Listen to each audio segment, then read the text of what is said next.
In the last few minutes, we've had a tweet through from President Zelenskyy, who's had a conversation with our Prime Minister, Keir Starmer.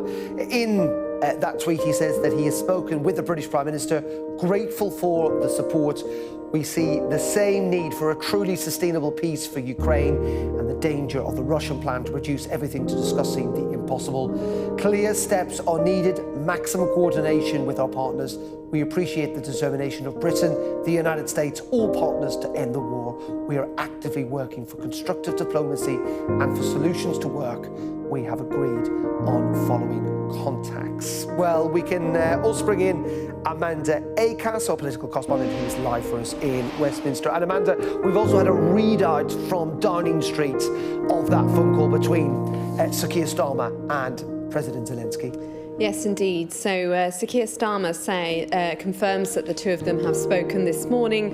And what's particularly interesting is that they talked about a meeting that is due to happen later on today at Chevening, hosted jointly by the Foreign Secretary David Lammy, along with the US Vice President J.D. Vance, who is staying with him over the weekend. Now, they had a bilateral meeting yesterday, and they had this press conference afterwards. It wasn't clear then that there was going to be any further work really going on between the two men over the weekend. We had understood that it was going to be more of a personal visit at the start of J.D. Vance's holiday, but we now understand that later on today they are hosting this meeting of national security advisors from Europe, Ukraine and the United States today. We're told by the Prime Minister that during his phone call with President Zelenskyy, they agreed that this would be a vital forum to discuss progress towards securing a just and lasting peace.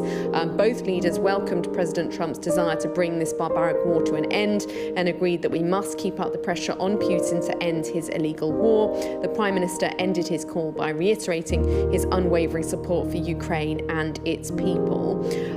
So that meeting, Jonathan Powell is the UK National Security Advisor.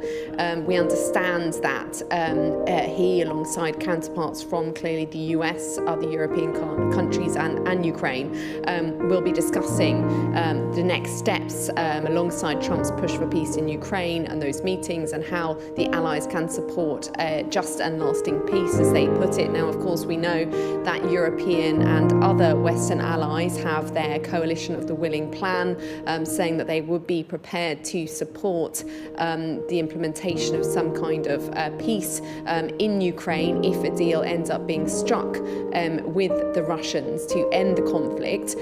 So presumably that is something that they will be talking about, what they can be done there. But clearly this is quite significant because it's a moment where we will see the US and the Ukrainians speaking alongside other European allies at a point at which, of course, Ukrainians have been left out of these high-level talks between President Trump and President Putin planned for Friday.